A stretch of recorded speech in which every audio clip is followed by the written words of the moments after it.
I'm pretty sure I bought Southern Belle for entirely the wrong reasons. I can still picture it clearly. 6-year-old me at a local market stall, pocket money clutched tight, flicking through cassette cases with the sort of confidence only a kid can have. The name caught me straight away. Southern Belle. It sounded dramatic, important, almost glamorous. The cover showed this huge steam train charging through the countryside, all mist and menace. And that word, simulation, to me that just meant it must be clever, adult, the sort of thing you bought to prove you weren't a kid anymore. So I bought it, instantly. I got it home, pushed the tape into the Commodore 64 dataset and waited through what felt like a small lifetime of loading. And when it finally appeared, it came clear very quickly that this wasn't going to be the quick blast I'd imagined. No intro sequence, no fanfare, just the inside of a steam locomotive cab packed with gauges, levers and numbers, all quietly daring me to touch the wrong one. This was Hewson's Southern Belle from 1986, and it had absolutely no interest in holding my hand. You're dropped straight into the role of driving a King Arthur-class steam locomotive from London Victoria to Brighton, as if it's the early 1930s and you've done this 100 times before. That's the entire game. 50-odd miles of track, gradients constantly changing, signals to obey, and a timetable that does not care how old you are or how confused you feel. The next shock is realising Southern Belle isn't joystick driven at all. The joystick's basically ornamental, you can leave it where it is. This is a keyboard game, and not in a friendly way. To get the train moving, you're straight into key juggling, like a trainee fireman who's lied on his CV. You have to build steam without blowing the boiler. Keep an eye on the water so it doesn't immediately end the run. Set the reverser so the engine knows which way it's meant to be going, and then very carefully nudge the regulator open, absolutely not all at once, before easing off the vacuum brake with B. Confusing. Press it wrong and the wheels spin. Hold it too long and nothing happens. W blows the whistle, which the game insists is important. C adjusts the cutoff so you're not wasting steam. I injects water before the boiler takes offence. And S keeps the fire alive while everything starts sagging. There's no helpful go prompt. It just sits there in silence, watching, while you prod keys and slowly work out how an actual steam train is supposed to leave a station.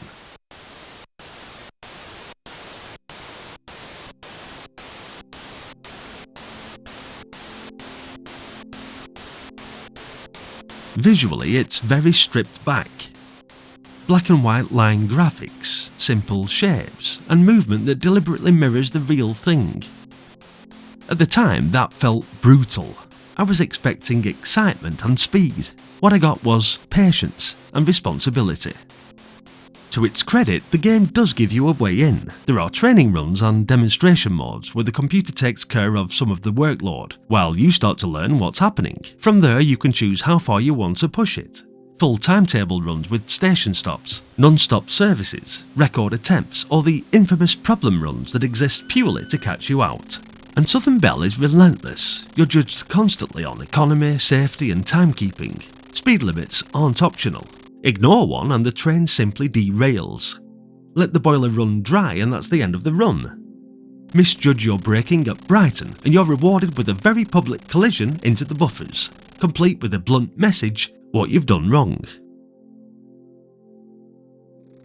The screen layout becomes familiar surprisingly quickly. You're always looking forward down the line, landmarks passing by, gradients updating in real time, signals changing state, and the clock sitting there, reminding you just how late you are.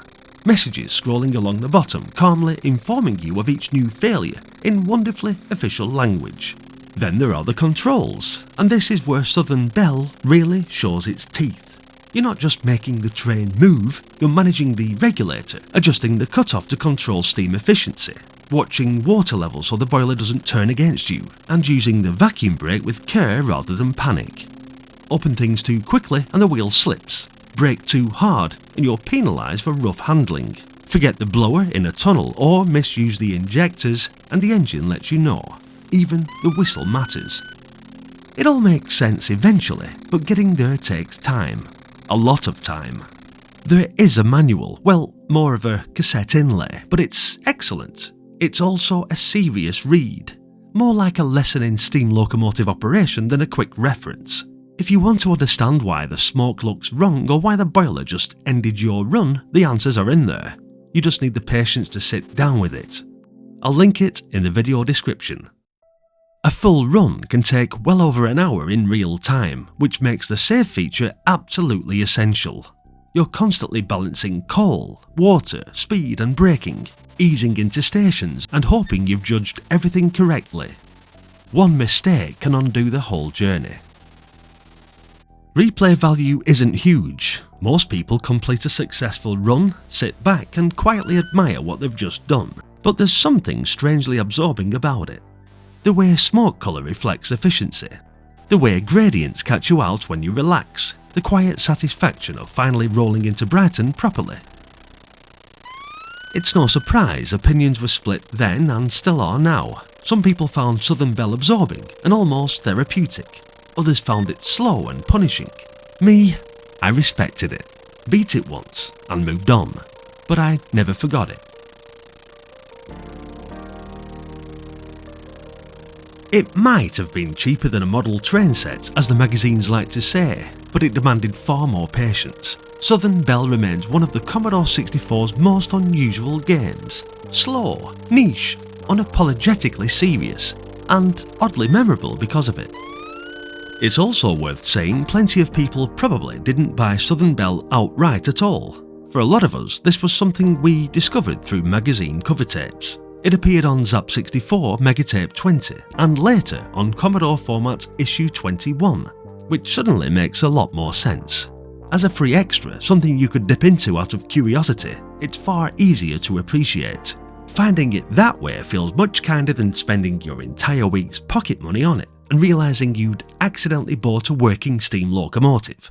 And yes, I absolutely bought it for the wrong reasons. Thanks for watching, guys. If you remember Southern Belle or if it defeated you completely, let me know in the comments. Hit like if you enjoyed this one, subscribe for more Commodore 64 nostalgia and check out the playlist for plenty more. There's another video coming up right now, so I'll see you there. Until then, chuff off.